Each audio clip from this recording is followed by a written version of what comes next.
New ইয়র্কের JF Kennedy আন্তর্জাতিক বিমানবন্দরে সম্প্রতি এমন এক ঘটনা ঘটে। জাপান থেকে আগত এক বৃদ্ধা যাত্রী বিমান থেকে নামার পর এয়ারপোর্টের স্টাফরা তার পাসপোর্ট দেখার পরে অবাক হয়ে যায়।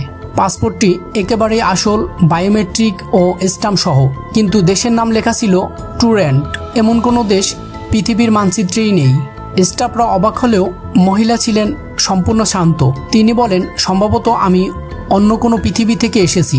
তাকে পর্যবেক্ষণে রাখা হয়, কিন্তু কয়েক মিনিট পরেই সিসিটিভি বন্ধ হয়ে যায়, আর এরপর থেকেই তিনি বাতাসে মিলিয়ে যান। কেউ তাকে আর কখনো দেখেনি। এই ভিডিওটি পরে সোশ্যাল মিডিয়ায় ভাইরাল হয়, তবে অনুসন্ধানে জানা যায় এটি আসলে AI জেনারেটেড ফেক ভিডিও, যেখানে বাস্তব দৃশ্যের উপর ভয়েস ওভার এবং মিথ্যা বর্ণনা যোগ করা হয়েছে। ভিডিওটির 22 মিনিট 1 সেকেন্ড ফুটেজটি আসলে কোনো এক পুরনো ডকুমেন্টারি সিরিজ থেকে নেয়া। অডিও বিশ্লেষক টুল ইনোয়েট নিশ্চিত করেছে ভিডিওটি AI ভয়েস ক্লোনিং টেকনোলজি দিয়ে তৈরি। JFK বিমানবন্দর, মার্কিন কাস্টমস কিংবা কোনো সংবাদ মাধ্যম ঘটনার সত্যতা স্বীকার করেনি। কোনো অফিসিয়াল রেকর্ড বা যাত্রীর তথ্যও পাওয়া যায়নি। স্পষ্ট বোঝা যায় এটি কেবল একটি ভাইরাল স্টোরি বানানোর জন্যই তৈরি। তবে এই গল্পটি পুরনো এক ঘটনার সঙ্গে মিলে যায়। 1954 সালে টোকিওর হানেদা এয়ারপোর্টে এক ইউরোপিয়ান পুরুষ একইভাবে টুরেন্ট নামের এক অজানা দেশের পাসপোর্ট দেখিয়েছিলেন।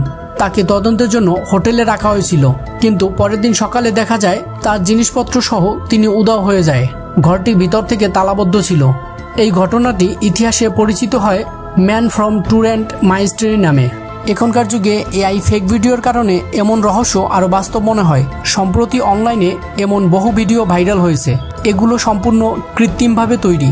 বাস্তব মনে হলো সবই কল্পনায়। এমন সব গল্প আমাদের একটা জিনিসই শেখায়, ইন্টারনেটের যুগে সত্য মিথ্যার সীমা আজ অনেক অস্পষ্ট। তাই প্রতিটি ভাইরাল ভিডিও দেখার আগে একটু ভেবে নিন এটা কতটা সত্য।